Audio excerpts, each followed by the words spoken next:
ರಾಜ್ಯದಲ್ಲಿ ಇತ್ತೀಚೆಗೆ ಸರ್ಕಾರಿ ಅಧಿಕಾರಿಗಳ ಲಂಚ ಒತ್ತಡ ಮಿತಿ ಮೀರ್ತಾ ಇದೆ ಕಣ್ರಿ.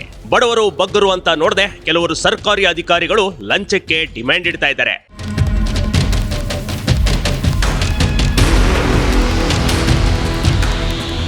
ಇಲ್ಲಿ ನೋಡ್ರಿ, ಕಲಬುರಗಿ ಜಿಲ್ಲೆಯ ಸೇಡಂ ಪಟ್ಟಣದ ಬಿಒ ಕಚೇರಿಯಲ್ಲಿ ಒಬ್ಬ ಲಂಚಬಾಕ ಅಧಿಕಾರಿ ಲೋಕಾಯುಕ್ತ ಬಲೆಗೆ ಬಿದ್ದಿದ್ದಾನೆ. ಯಾವ ಕಾರಣಕ್ಕೆ ಅಂತ ನೀವು ಕೇಳಿದ್ರೆ ಖಂಡಿತ ಶಾಕ್ ಆಗ್ತೀರಿ.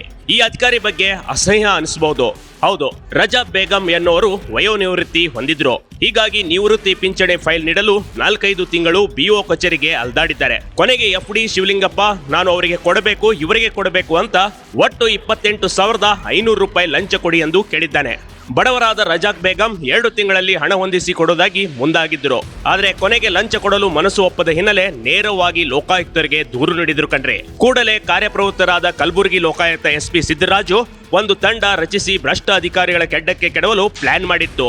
ನಿನ್ನೆ ರಜಾಕ್ ಬೇಗಂ ಅವರನ್ನ ಕರೆಸಿ 25,000 ಹಣವನ್ನ ಈ ಭ್ರಷ್ಟ ಅಧಿಕಾರಿ ಶಿವಲಿಂಗಪ್ಪ ಫೋನ್ ಪೇ ಮೂಲಕ ಪಡೆದಿದ್ದ. ಅದೇ ವೇಳೆ ಲೋಕಾಯುಕ್ತ ಇನ್ಸ್ಪೆಕ್ಟರ್ ಅರುಣ್ ಕುಮಾರ್ ಬುರಗೊಂಡಿ ಹಾಗೂ ತಂಡದಿಂದ ದಾಳಿ ಮಾಡಿ ರೆಡ್ ಹ್ಯಾಂಡ್ ಆಗಿ ಶಿವಲಿಂಗಪ್ಪನ ಹಿಡಿದಿದ್ದಾರೆ. ಇದೀಗ ಲಂಚಬಾಕ ಅಧಿಕಾರಿ ಶಿವಲಿಂಗಪ್ಪ ಲೋಕಾಯುಕ್ತ ಪೊಲೀಸರ ವಶದಲ್ಲಿದ್ದಾನೆ. ವಿಚಾರಣೆ ಮಾಡ್ಲಾಗ್ತಾ ಇದೆ. ಈ ವರದಿ ನೋಡಿದ ಮೇಲೆ ನೀವು ಸಹ ಲಂಚ ಕೊಡೋ ಬದಲು ರಜಾಕ್ ಬೇಗಂ ತರ ಯೋಚನೆ ಮಾಡಿ ಭ್ರಷ್ಟ ಅಧಿಕಾರಿಗಳನ್ನ ಮಟ್ಟ ಹಾಕಿ. ಲೋಕಾಯುಕ್ತಕ್ಕೆ ದೂರು ಕೊಟ್ರೆ ನಿಮ್ಗೆ ಏನೂ ಸಮಸ್ಯೆ ಇಲ್ಲ, ಹಣ ಖರ್ಚಾಗೋದು ಉಳಿಯುತ್ತೆ, ನಿಮ್ಮ ಕೆಲಸವೂ ಆಗುತ್ತೆ, ಜೊತೆಗೆ ಭ್ರಷ್ಟ ಅಧಿಕಾರಿಗಳ ಮಟ್ಟ ಹಾಕುವಲ್ಲಿ ನಿಮ್ಮ ಪಾತ್ರ ಇದೆ ಅನ್ನುವ ಸಾರ್ಥಕತೆಯೂ ಇರುತ್ತೆ ಕಣ್ರಿ.